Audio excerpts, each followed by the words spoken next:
दोस्तों, पहली नजर में यह तस्वीर आपको गाजा की लगेगी, लेकिन ऐसा बिल्कुल नहीं है। आज रात ईरानी मिसाइल हमले के बाद ये इजराइल का हाल हो गया है और ये इजराइल का सबसे सुरक्षित इलाका माना जाता था। लेकिन ईरान ने इस क्षेत्र पर हमला करके पूरे इजराइल में दहशत का माहौल पैदा कर दिया है और लोग डरे हुए हैं। अब कोई भी अपने आप को सुरक्षित महसूस नहीं कर पा रहा है और ऐसी तबाही आज तक ईरान ने नहीं मचाई थी। दोस्तों, क्या कुछ हुआ है डिटेल से इस वीडियो में हम आपको बताते हैं। आपको कहीं भी जाने की जरूरत नहीं है।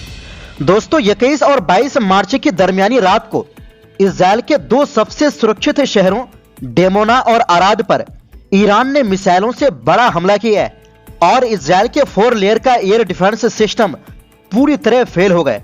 इन हमलों में घायलों की संख्या काफी ज्यादा है। सरकारी आंकड़ों और अस्पतालों के मुताबिक दोनों शहरों को मिलाकर 100 से 200 लोग घायल हुए हैं और इन लोगों को अस्पताल में भर्ती किया गया है।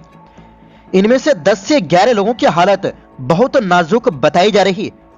हालांकि कुछ शुरुआती मीडिया रिपोर्ट्स में मौतों की आशंका जताई गई थी, लेकिन इजराइल सरकार या सैन्य प्रशासन ने अभी तक इन विशिष्ट हमलों में किसी भी मौत की आधिकारिक पुष्टि नहीं की है। कुछ स्थानीय लोगों ने यह भी दावा किया कि एम्बुलेंस के पास कई शव बैग देखे गए, लेकिन इजरायली पुलिस ने घटनास्थल की वीडियो या फोटो बनाने पर सख्त रोक लगा दी है।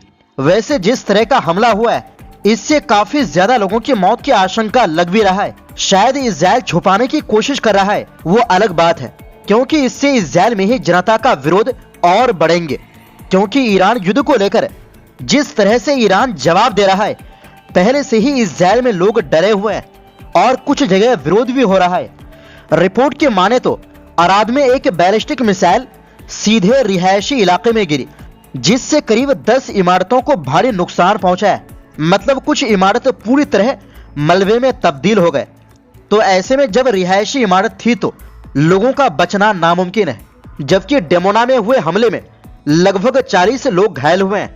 दोस्तों, इस जोरदार हमले के बाद इजराइल पूरी तरह बौखला गए और इजराइल आरोप लगा रहा है कि यह वार क्राइम है, क्योंकि ईरान सिविलियन को निशाना बना रहा है और क्लस्टर मिसाइल से हमला कर रहा है।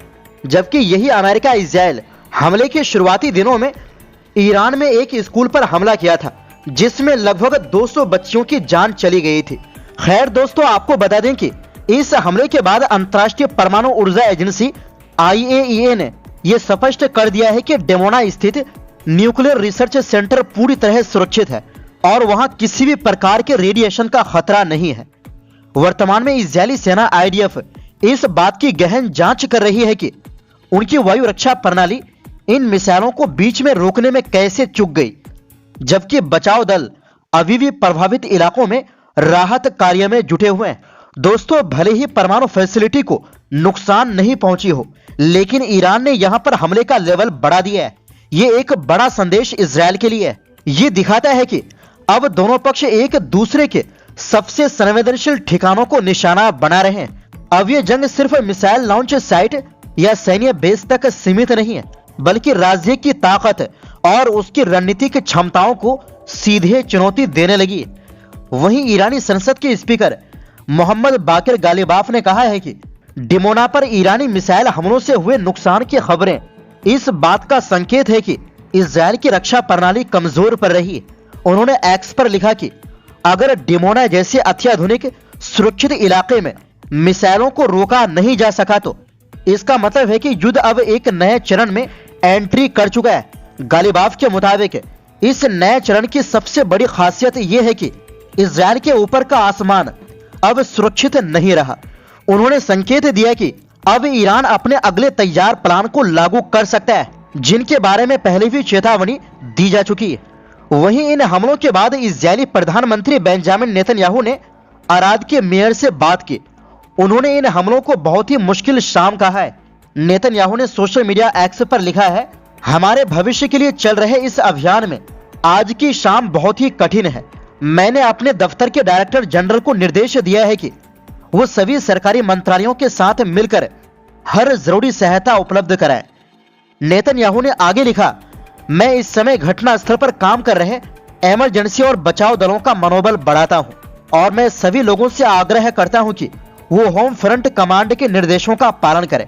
नेतन्याहू ने कहा है कि इजराइल सभी मोर्चों पर अपने दुश्मनों पर हमले जारी रखेगा।